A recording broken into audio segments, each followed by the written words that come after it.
प्रिय विद्यार्थियों, आज हम कक्षा 8वीं एडग्रेड बुक का अध्याय 6 वर्ग एवं वर्गमूल के बारे में समझेंगे। तो वर्ग, अब जैसे पहला प्रश्न दिया गया, निम्नलिखित संख्याओं के वर्ग ज्ञात कीजिए।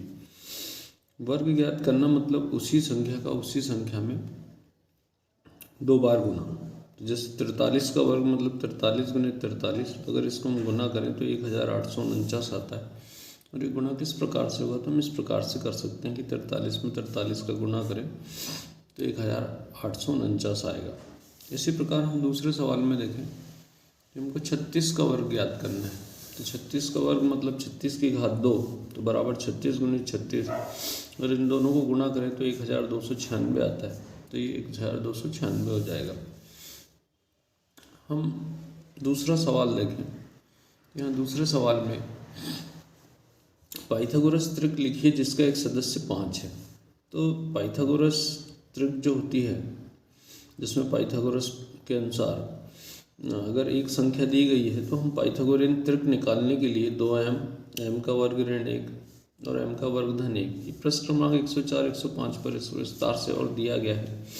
तो हम यदि मान लेते हैं कि m का वर्ग धन 1 है, इसका एक सदस्य 5 है, तो m वर्ग धन 1 बराबर 5 लिया तो m वर्ग बराबर 5 में से 1 घटेगा तो 4 बचेगा। तो m बराबर 4 का वर्गमूल निकलेगा तो m बराबर 2 आया। तो पहला सदस्य 2m, तो 2m मतलब m का मान 2 आया तो 2 गुणित 2 बराबर 4।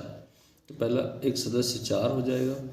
दूसरा सदस्य m वर्ग ऋण 1, तो m की जगह 2 रखेंगे, 2 का वर्ग ऋण 1 तो 4 ऋण 1 बराबर 3। इसी प्रकार तीसरा सदस्य m वर्ग धन 1, m का मान हमने 2 निकाला है तो 2 का वर्ग धन 1, तो ये 4 धन 1 5, मतलब ये 5 भी एक सदस्य हो गया इसका। इस प्रकार से 3, 4 और 5 ये पाइथागोरियन त्रिक के सदस्य हैं, पाइथागोरस त्रिक के सदस्य हैं।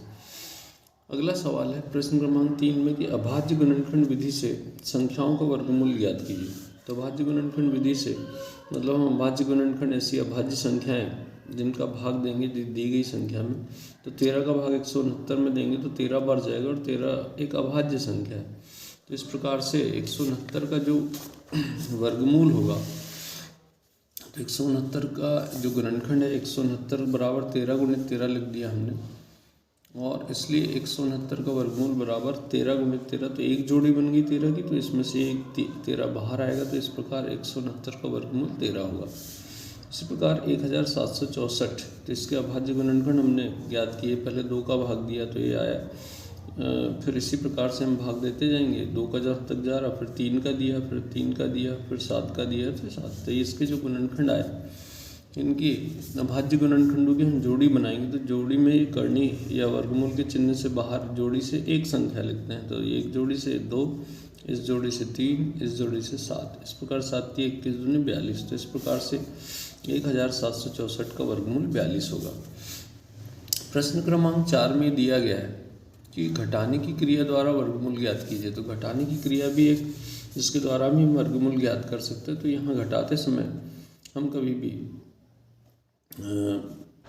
विषम संख्याओं को घटाते जाते हैं। तो जैसे 81 में से एक पहली विषम संख्या 1 घटाए तो 80 बचा, 80 में से फिर अगली विषम संख्या 3 को घटाए तो 77 बचा। इस प्रकार से हम 1, 3, 5, 7, 9, 11, 13, 15, 17 इतनी बार घटाते जाना है कि जब तक शून्य न जाए। तो हम यहाँ देखिए 17 में से 17 आखिरी में 17 घटाने पर शून्य आ जाता है, अर्थात कितनी बार घटाया हमने? 9 बार। तो इसलिए 81 का वर्गमूल बराबर 9 हो जाएगा।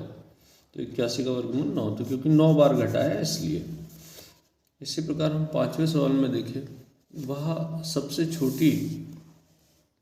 छोटी संख्या ज्ञात कीजिए जिसमें 2352 का गुणा करने पर वह पूर्ण वर्ग संख्या बन जाए। पूर्ण वर्ग संख्या मतलब जिसके अभाज्य गुणनखंड जोड़ी में होते हैं। तो हम 2352 के अगर अभाज्य गुणनखंड ज्ञात करते हैं तो ये 2 गुणित 2 गुणित 2 गुणित 2 गुणित 3 गुणित 7 आता। तो यहाँ जोड़ी 3 की नहीं बन रही, 3 की जोड़ी नहीं बन रही, तो इसलिए हमको 3 को दोनों पक्षों में गुणा करना पड़ेगा, क्योंकि 3 का युग्म नहीं बना है। तो 3 का दोनों पक्षों में गुणा कर दे तो 2352 में 3 का गुणा कर दे, और इस इधर एक 3 था, इसके साथ 3 आ गया तो ये 3 की भी जोड़ी बन गई। तो इस प्रकार 3 का जब इसमें गुणा करेंगे तो 7056 बन जाएगा। और यहाँ एक एक जोड़ी में से एक एक संख्या ले लेंगे तो इस प्रकार इसका वर्गमूल 84 आ जाएगा। तो हमारा जो प्रश्न के अनुसार उत्तर क्या होगा कि वह कौन सी सबसे छोटी संख्या हुई, तो 3 हुई, क्योंकि 3 का गुणा करने पर ये पूर्ण वर्ग बन गई। इसी प्रकार हम अगले सवाल में देखें, वह सबसे छोटी संख्या ज्ञात कीजिए जिसमें 600 को भाग देने पर पूर्ण वर्ग संख्या बन जाए। तो ऐसी संख्या जिसमें 600 को भाग देना, तो 600 का भाज्य गुणनखंड हम अगर ज्ञात करते हैं तो 600 का भाज्य गुणनखंड 2 गुणित 2 गुणित 3 गुणित 5 गुणित 5। यहाँ इस 2 एक जोड़ी बन गई है और ये 5 की भी बन गई, पर ये 2 और 3 एक बार ऐसे हैं जिनकी जोड़ी नहीं बनी। तो मतलब एक 2 कम है और एक 3 कम है, तो अर्थात 2 गुणित 3 का गुणा हम दोनों तरफ करेंगे। तो अगर 2 3 6, मतलब 6 का अगर हम दोनों पक्षों में भाग दे दें, क्योंकि सवाल भाग का है, तो दोनों पक्षों में 6 का भाग दे देंगे तो ये 2 और 3 ही हट जाएगा। तो इस प्रकार से जो बचेगा 100 और 100, 600 में 6 का भाग दिया तो 100 आएगा, तो 100 का वर्गमूल बराबर 10। तो हमारा जो मुख्य उत्तर है कि कौन सी संख्या का भाग देना है, तो भाग हमको 6 का देना पड़ रहा है, इसलिए हमारा उत्तर 6 हो जाएगा। प्रश्न क्रमांक 7 में अगर हम देखें तो प्रश्न क्रमांक 7 है कि भाग विधि से 529 का वर्गमूल ज्ञात कीजिए। तो भागफल विधि से, तो भागफल विधि से हम जब वर्गमूल ज्ञात करते हैं, ये विधि बहुत महत्वपूर्ण है, क्योंकि इसका बार बार अभ्यास करें, क्योंकि ये विधि आगे भी अगर अभ्यास नहीं होता तो समझ में नहीं आती। तो यहाँ 529 है, तो हमारे लिए जो पहला चरण होगा, सबसे पहले हम दाहिनी तरफ से इनकी जोड़ी बना लें। तो जैसे 29, पहली जोड़ी 29 बनी, दूसरा 5 है। अब 5 के साथ कोई संख्या नहीं, तो या शून्य भी लिख सकते हैं। अब हम देखें कि ऐसी कौन सी संख्या जिसका वर्ग 5 से ज़्यादा नहीं होता। तो 2 दूनी 4, तो 3 का अगर करते हैं तो ज़्यादा हो जाएगा, तो इसलिए हम 2 का पढ़ा 2 बार, मतलब 2 का वर्ग 4, तो इसलिए 5 में से 4 घटाया 1 बचा। इतना ही हमें नीचे जोड़ना है, तो 2 में 2 जोड़ा तो 4 हो गया। अब इसके 4 के दाहिनी तरफ कोई ऐसी संख्या लिखना है कि जो, अच्छा यहाँ जब नीचे उतारेंगे तो जोड़ी उतरती है, तो 29 का 29 पूरा उतरेगा। तो अब यहाँ अगर 43 में हम 3 का गुणा करते हैं तो 129 होता है, तो अर्थात हम यहाँ 3 ले सकते हैं। तो 3 बार गुणा करने पर 129 आया, तो 129 में से 129 घटा तो शून्य आ गया। तो इस प्रकार से इसका 529 का वर्गमूल क्या होगा, 23 होगा। ये भाग विधि का हम बहुत बार अभ्यास कर लें और दूसरी संख्याओं पर भी को लेकर भी इसको बार बार हल कर लें, तो जिससे हमको आसानी से दूसरे सवाल को हल करने में इस विधि से हम ज्ञात कर सकते हैं।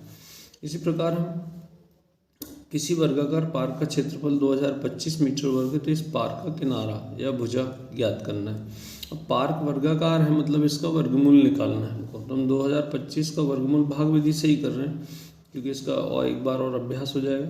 हम जोड़ी बनाएंगे तो दाहिनी तरफ से पहले 25 और फिर 20, तो 4 चौके 16 होता है। तो क्योंकि 4 का वर्ग ले सकते हैं, 5 का वर्ग लेंगे 25, तो 20 से बढ़ जाएगा। 4 चौके 16, इसमें से 20 में से 16 घटाया 4 बचा, ये 25 उतरेगा। अब ये 4 में 4 जोड़ेंगे तो ये 8 हो गया। अब 8 के दाहिनी तरफ हम एक अंक लेंगे तो 5 लेंगे, क्योंकि इकाई के स्थान पर 5 आना चाहिए। तो 85 में अगर 5 का गुणा करें तो 425 होता है। तो इस प्रकार से शेषफल 0 हो गया, अर्थात इसका वर्गमूल 45 होगा। तो 2025 का वर्गमूल 45 होगा, मतलब पार्क की एक भुजा की लंबाई 45 मीटर होगी। इसी प्रकार हम सवाल क्रमांक 9 में देखें, एक माली 625 पौधों को ऐसे लगाना चाहते हैं कि प्रत्येक पंक्ति में उतने ही पौधे आए जितनी की पंक्तियों की संख्या है, अर्थात यहाँ पे भी वर्गाकार आकार में लगाना है, तो वर्ग ज्ञात करना है। तो हम अगले सवाल को भी भाग विधि से ही हल करते हैं। तो हम देखेंगे 625 है, तो दाहिनी तरफ से अगर हम जोड़ी बनाए तो पहले 25, यहाँ पर 6 बचा है। तो अब यहाँ वर्ग लेंगे ऐसी संख्या का जिसका वर्ग 6 से ज़्यादा नहीं होना चाहिए, तो 2 ले सकते हैं। 2 दूनी 4, तो 6 में से 4 गया तो 2 बचा। 2 में 2 जोड़ते हैं, यही अंक 3 बार आता है, एक बार ऊपर एक बार उसके नीचे जोड़ते हैं, तो 2 और 2 4 हुआ। अब दाहिनी तरफ हम ऐसा अंक लें कि यहाँ जो संख्या उसके बराबर आ जाए। तो 45 में अगर हम 5 का गुणा करते हैं, तो 45 गुणित अगर हम 5 करते हैं तो ये 25 का 5 हासिल कर दो, 5 चौके 20 और 2 22, तो 225 आता है। तो 225 में से 225 घटेगा, शून्य बच जाएगा शेषफल। तो इसलिए 625 का वर्गमूल 25 हुआ। इसी प्रकार हम 10वें सवाल में देखें, वह सबसे छोटी वर्ग संख्या ज्ञात कीजिए जो 4, 9 और 10 प्रत्येक से विभाजित हो। जब भी इस प्रकार का कोई सवाल आता है तो हम 4, 9, 10 जिससे भाग देना है उनका लघुत्तम समापवर्त ज्ञात कर लें। तो लघुत्तम समापवर्त हम कैसे निकालते हैं, तो 4, 9, 10 सबको लिखा, अब 2 का भाग दिया, 2 से चालू करेंगे, 2 का भाग जहाँ जहाँ जा रहा देते चले जाए, जब तक 2 का जाएगा तो देते जाए। जब 1 आ गया इसमें, फिर अब उसके बाद अगला अंक देखेंगे 3 का, तो 3 का भाग जाएगा 9 में, 3 तिया 9, फिर 3 का एक बार यहाँ 3 में जा सकता है, 5 वैसे ही उतारते रहेंगे। फिर अंत में अब सिर्फ 5 बचा है तो 5 का भाग दे देंगे, तो सब में 1 1 आ गया। तो इसका जो लघुत्तम समापवर्त होगा 4 9 10 का, 5 तिया 15 दूनी 15 तिया 45 दूनी 90 दूनी 180, तो मतलब इनका लघुत्तम समापवर्त 180 हुआ। अब 180 के हम अभाज्य गुणनखंड देखें तो 180 के अभाज्य गुणनखंड यही है जो लघुत्तम समापवर्त में निकले। यहाँ जोड़ी किसकी नहीं बनी? 5 की, तो 5 की जोड़ी नहीं बनी, तो 5 का हम क्या कर लेंगे, एक अलग से गुणा कर लें। तो 180 अब गुणा करेंगे 5 का दोनों तरफ करना पड़ेगा, तो 180 गुणित 5, और इधर भी 5 का कर दिया, तो अब ये जोड़ी सबकी बन गई। तो 180 गुणित 5 तो बराबर 900। तो 900 एक ऐसी संख्या होगी जिसमें 4 9 और 10 सभी का भाग जा सकता है। तो इस प्रकार इन सवालों को बार बार अभ्यास करके देखें, संख्याओं को बदल कर देखें। अपनी गणित की पुस्तक में और भी इस प्रकार के सवाल अभ्यास के लिए दिए गए, उनका बार बार अभ्यास करें, क्योंकि ये बोर्ड परीक्षा है। सभी इसका ध्यान रखें। धन्यवाद।